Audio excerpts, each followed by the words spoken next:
Hi guys! Once again, welcome back muli sa ating munting channel, Chloe TV.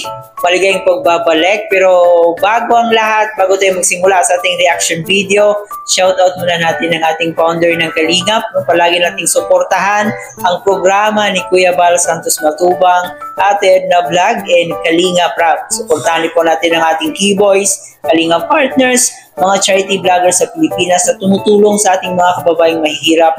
Huwag nating kalimutan. At syempre guys, yung mga kasamang Kalingap reactors natin, lahat po na legit Kalingap reactors na gumagawa po ng content sa Kalingap, suportahan natin. So ngayon guys, magpatuloy po tayo sa ating reaction video. Panibagong araw at panibagong reaction na naman ang ating gagawin. So yun na nga po, yung reaction video natin ngayon ay about po ito sa Micres.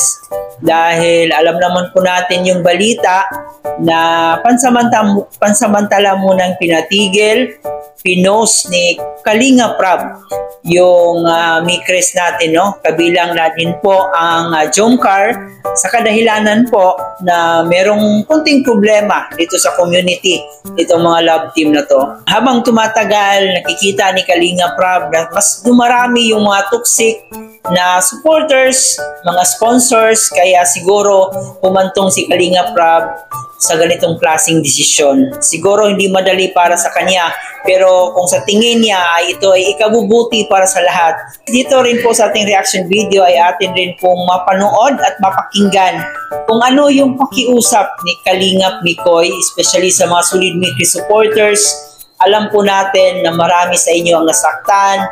Yung iba parang sinabi nila na sobrang napaka-unfair daw. So ngayon ay panoorin na natin itong clip video na to. Nakuha po natin sa YouTube channel ni Kalingap Tata. So pakinggan muna natin kung ano yung pakiusap niya. At syempre kung ano yung masasabi din po niya dito sa pahayag ni Kalingap Rap. Panoorin muna natin to. Tandem ninyo, may mga aabangan pa ba ang Micres?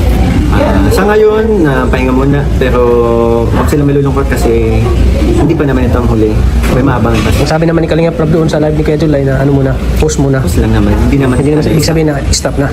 Kasi doon sa live kung maraming na ano, bakit pero sana kulit at sana matigil na yung mga nangyayaring na nag-i-reason kung bakit nagkaroon ng ganito na na-post ng ibang mga tandems and love teams. Kaya sana maging okay na lahat, di ba? Kaya nakakalungkot din kasi ang sarap magpasaya ng maraming tao. Ang sarap po magpasaya ng maraming tao kaya na yung mga last vlog na isang buwan na lang nila kami nakikita, sobrang namimiss na kami. What if pa kaya yung aabot na more than a month, di ba po? Yun. Kaya ayun, for sure maraming malulungkot pero huwag kayong mapanginaan, huwag kayong mawalan ng pag-asa. In the future, mapapanood na pa rin po kami na magkasama ni CJ sa isang screen. Tuloy ang kulitan, tuloy ang pagpapasaya. Tiwala lang tiwala lang para tiwala. Kaya tiwala lang sa kay Kalingap Rap. Yes. Pero muna, pag-mintayin lang muna, post muna, pero hindi na ibig sabihin na post siya ay mahinto na. Tama. Ganun, post lang. Pahinga lang. Pahinga. Kasi Kalingap Rap ako din concerned din ako kay Kalingap Rap sa nangyayari. Ayun, Kasi yun nga. Pero buti na lang talaga. Buti na lang talaga andyan ang pamilya niya karena doon siya ulit kumukuha ng lakas. Kaya diba, ang sarap makita si Kalingap Rap dito sa bagong channel niya na Rap Matubang na masaya siya sa mga content niya na para sa kasama niya ang kanyang pamilya. Mga bro, yung sa mga supporters mo, sigurado maraming malulungkot din ba? Oo nga. Yun nga, kapag sinabi ko, diba? Huwag paghinaan, huwag malulungkot. Nandito pa rin kami. Isipin nyo na lang nagbabakasyon kami. Nagbabakasyon. Nagbabakasyon lang po ang Micres. Kaya, malulungkot. Nandun yung pagka-miss. Pero sana, pag sa pagbabalik namin, andyan pa rin kayo. Hindi nagbabago yung pagmamahal sa amin. Diba? Kaya, ayun po. Huwag lang sila mawala ng pag-asa kasi ibabalik yan ni Kalingap Rap. Ibabalik yan. Yun nga, pero yun hiling ko lang din sana sa pagbabalik namin. Nandiyan pa sila. Yun. Sana di sila mawala. Tuloy lang, huwag sila magsasawa. Saka mahaba-haba pa yung kalbahin natin. Kasi, hello, may hinihintay pa nga. Yun, di ba? Mahinintay ka pa bro. Mahinintay ka pa. Hinihintay pa tayo. Kaya, ayun. Kasi marami talagang malulungkot pag yung nyo. isa na ako doon. Isa na yung mga viewers, mga supporters nyo. Siyempre yung mga nagmamahal sa inyo. Pero ako naman ay kukonfirm ko na kay Kalinga Prab kung ano ba talaga. Bilang founder ako mag-ano dyan kay Kalinga Prab. Kausapin ko kung ano ba talaga.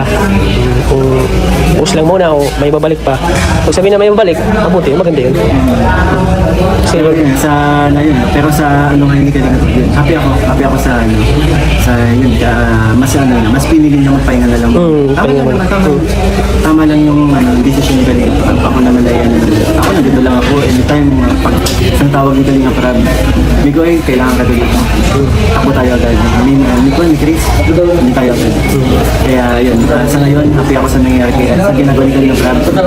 Nag-focus muna siya sa family habang ganito ngayon sa situation. Buti nga, di ba? Nandiyan yung pamilya niya. Oo, kasama niya. Yung naging decision niya, mahal pa din niya mga supporters kasi yun, nagpahinga lang. Pero ayun, ang ginawa niya, tuloy-tuloy pa rin yung pagpapasal sa pamamagitan ng pag-vlog niya sa na nakikita natin. Ang saya, sa mga hindi pa nakakapanood yung support tuloy niya. Support natin yung channel, yung family vlog ni Kalinga Prab. Channel, personal channel niya na Matubang. Napakaganda ng ano. Puno-puno ng pagmamahal. About sa family. Ang dami mga, tsaka yung mga sinasabi ni Kalinga Prab, di ba? Nakaka-inspire. Nakaka-inspire. Kaya, ayun. So ayan, huwag lang tayong maano. So abangan na lang natin ang pagbabalik po ng Mikris. Sigurado mas matindi pa yan. Matindi pa magaganap. Matindi pa yung habangan nyo. Hanggang sa Miko ayan magkatuluyan. Talaga. Ayan, alam ko talagang sila yung destiny yata ni Panginoon ay. So si Tinga bro. Kuya, sama mo sa PSA? Sino? CJ? PSA? PSA? Para saan? Baka may mali sa record. Okay. Itsura niya, hindi naman mukhang ganong edad mo. Parang na siya, no? 18 na, no? Pwede kaya, kaya natin? I-change kaya PSA natin. Baka nagkamali, no? Baka nagkamali yung... Confirm na kay dad ka at kay mom? Oo nga eh. Baka naman namala na nalito na. Gusto ko. Oo. Bro, totoo ba? Bro, masabi, totoo ba yung sinabi ni nanay na yung hinatid mo daw si Krista? Yung sinusundo mo daw, tapos pag hinatid mo. Dati kasi daw, sabi ng mami ni Krista, pag hinatid mo lang daw siya, diretso ka na daw uwi. Ayun yung pag may mga times na, no? Yung dati. Dati yun. Yung kaibigan si...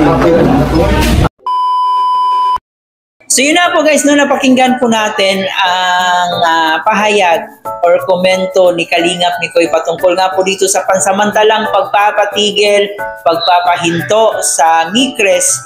Kitang-kita po talaga natin kay Kalingap Mikoy kung gaano siya nalungkot dito sa balita na to, pero sabi nga niya wala siyang magagawa at tanging si Kalingap Prab lang ang may karapatang gumawa ng desisyon kung kailan ito ibabalik or kung meron pa tayong babalikan na Mikres. Pero sabi naman po ni Kalingap Mikoy ay ipopost lang daw muna or pansamantala lang daw naman ito. So siguro may aabangan pa tayo sa Mikres. Sabi naman ni Kalingap Mikoy ay huwag tayong mawala ng pag-asa. Kumbaga kapit lang, no? At maniwala tayo na may milagrong mangyayari, baka magbago pa yung isip ni Kalingap Prab. So sana makabalik pa yung Mikres natin. Kayo ba guys, ano yung komento nyo patungkol dito sa ating reaction video? Paki-comment ko dyan sa ating comment section. Bago natin tapusin, huwag kalimutan mag-like and share and paki-subscribe na rin po ang ating channel. Muli po guys, maraming salamat. Ito po yung host na si Chloe TV. Thank you for watching.